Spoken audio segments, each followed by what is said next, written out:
Maybe So that's what we learned. Let's talk about one of the specific things. Christian McCaffrey. To me, what he's doing is getting overshadowed by Brock Purdy's 5 touchdown a week performances, but he ran for 140 in this game.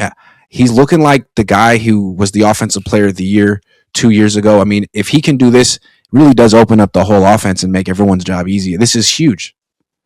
He makes Purdy a better quarterback. He makes him a top 5 quarterback, maybe a top 3. Yes. Maybe even the best. Maybe even the best. What I want to say is that's another example of the 49ers. They don't give up. Yep. It seems like McCaffrey, some guys could have been disheartened, getting smacked for 2-yard gain. And there were a lot of times, I mean, his average is not that great right now. It was like before the game was 3.7. I don't know what it is now. But he just kept coming, Iggy.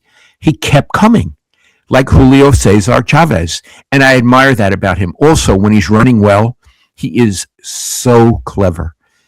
Yeah. He makes cuts that are, I'm going to use a silly word, gorgeous. He makes cuts that are gorgeous. Yeah, he does. He does. I want to see if he can do it against the Seahawks. The Niners just might win the Super Bowl, because I feel like if they have a balanced offense, they can almost play defense with their offense. They were on the field for like the entire first half. The Bears never really got going until the third quarter. That was very impressive. And I think Christian McCaffrey gets a lot of credit for that. Yeah. I see what you mean. The longer their offense is on the field, their defense doesn't have to be on the field. And that protects and what Bill Walsh always used to say, it's not 2 teams, Lowell, we're one team. We're one team. Yeah. They're playing offense and defense at the same time. And so, yes, they need to be scoring 40 points, but they also need to have a methodic tempo.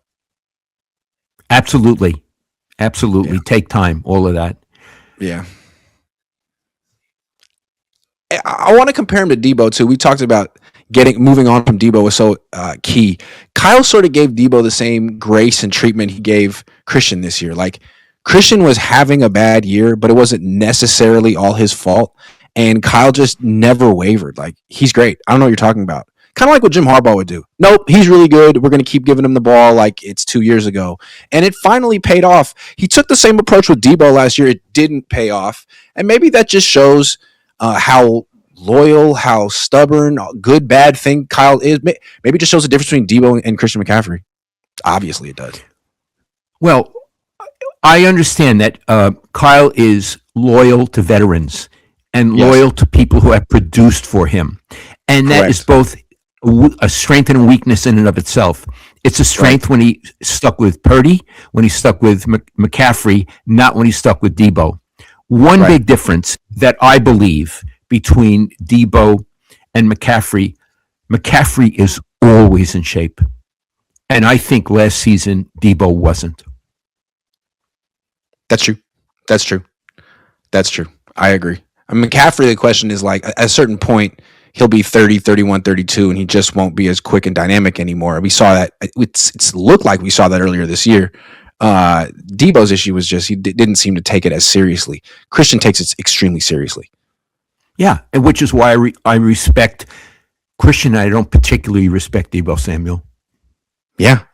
The Niners are literally better off without him. I don't think the Niners will be better off without Christian McCaffrey. Totally agree.